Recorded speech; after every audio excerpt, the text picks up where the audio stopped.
Student, this one book of Madhur, class 5th, Madhur Hindi Pathya Pustak.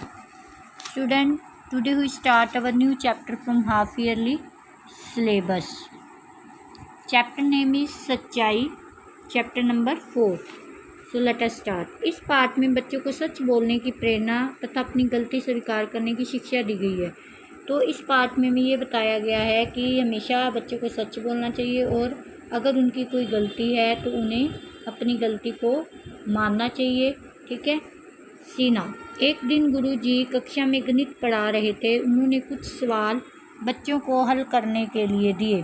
सभी बच्चे सवालों को हल करने में जुट गए। उन्हीं बच्चों में एक बालक बहुत होशियार था। उसने बहुत ही कम समय में सभी सवालों को हल कर लिया और खड़े होकर बोला, गुरुजी मैंने सभी सवाल हल कर लिए हैं। एक दिन गुरुजी मतलब अध्यापक अपनी कक्षा में गणित पढ़ा रहे होते हैं। गणित का मतलब होता है मैथमेटिक्स। तो उन्होंने कुछ सवाल बच्चों को सॉल्व करने के लिए, हल करने के लिए दिए। तो सभी बच्चों ने सवाल हल करने में जुट गए, मस्त हो गए। तो उन्हीं में से एक बालक बहुत ही ज़्यादा क्या था, होशियार था। उसने बहुत ही थोड़े समय में वो सारे सवाल हल कर लिए और खड़े होकर बोलता है कि गुरुजी, अध्यापक जी मैंने ये सारे सवाल हल कर लिए हैं। तब गुरुजी ने गोपाल की पुस्तिका जांची तो वो हैरान रह गए। हैरान मीन्स चकित मीन्स हैरान। उसके सभी सवाल सही थे। यह देखकर गुरुजी बहुत खुश हुए। उन्होंने गोपाल की पीठ थपथपाते हुए उसकी बहुत प्रशंसा की। प्रशंसा मीन्स तारीफ।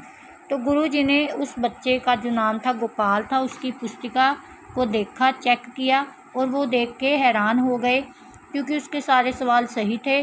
गुरुजी बहुत खुश हुए और गुरुजी ने उसकी पीठ थपथपाते हुए उसकी तारीफ़ की, उसे शाबाशी दी।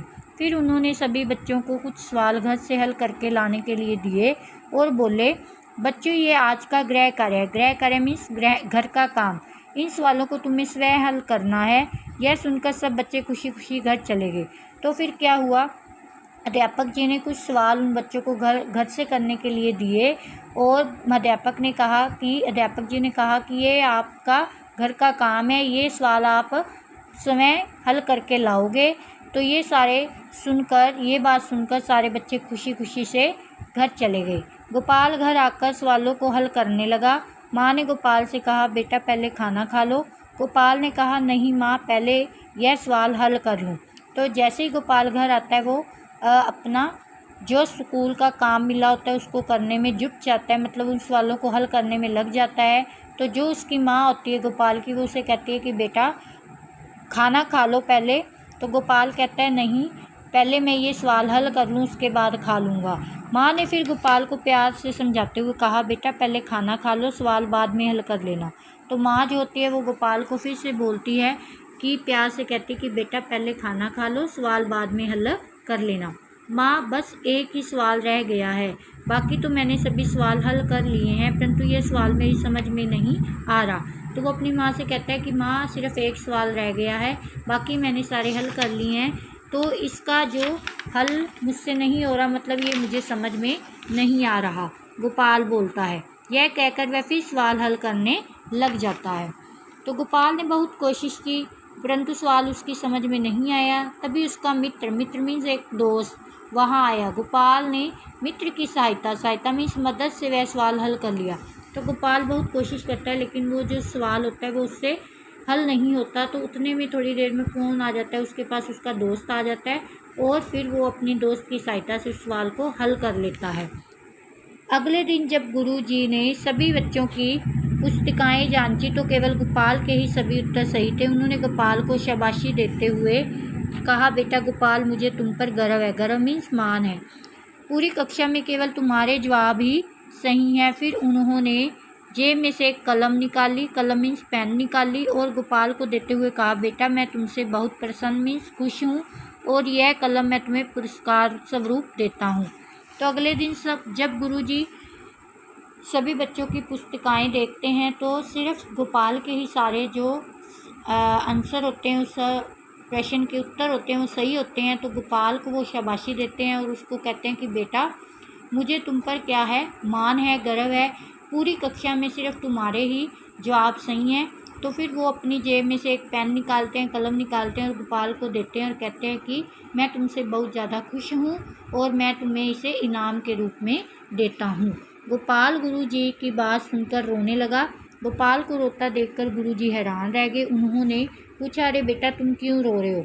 जब गोपाल को गुरुजी वो कलम देते हैं तो ये सुनकर वो रोने लग जाता है। गोपाल को रोता हुआ देखकर गुरुजी हैरान हो जाते हैं और कहते हैं कि बेटा तुम क्यों रो रहे हो? गोपाल बोला, गुरुजी मैं पुरस्कार पाने के योग्य नहीं हूँ क्योंकि आपने सभी सवाल स्वयं हल करने के लिए कहा था। मैंने सभी सवालों के स्वयं हल निकाल लिए परंतु एक सवाल हल नहीं कर पाया। उसे हल करने में मेरे मित्र ने मेरी सहायता की है। तो गोपाल बोलता है कि गुरुजी जो ये इनाम दे रहे हो मैं इसके योग्य नहीं हूँ, इसके काबिल नहीं हूँ क्योंकि ये जो सारे सवाल आपने खुद हल करने के लिए दिए थे तो मैंने सारे सवालों का हल कर लिया था लेकिन मुझसे एक सवाल हल नहीं हो पाया था तो उसको हल करने में मैंने अपने दोस्त की सहायता ली थी। गुरुजी ने गोपाल की बात सुनकर बहुत खुश हुए। एक छोटा सा बालक सबके सामने सच बोल रहा है और अपनी भूल स्वीकार कर रहा है। वे बोले, बेटा यह कलम तो तुम्हारे पुरस्कार स्वरूप लेनी ही होगी। पहले तुम्हें सवालों को हल करने के लिए पुरस्कार दिया जा रहा था किंतु अब तुम्हारी सच्चाई के लिए यह पुरस्कार दिया जा रहा है। तो गुरुजी गोपाल की बात सुनकर बहुत खुश होते हैं कि एक छोटा बच्चा सबके सामने सच बोल रहा है और अपनी भूल मतलब अपनी गलती को मान रहा है, स्वीकार कर रहा है। तो वो बोलते हैं कि बेटा अब तो तुम्हें ये कलम रखनी ही पड़ेगी पुरस्कार के रूप में, तोहफे के रूप में, क्योंकि पहले तुम्हें ये जो पुरस्कार दिया जा रहा था सवालों का हल करने के लिए दिया जा रहा था लेकिन अब तुम्हारी सच्चाई मतलब तुमने जो ये सच बोला है उसके लिए तुम्हें दिया जा रहा है। गुरुजी ने सच बोलने के लिए वह कलम गोपाल को दे दी।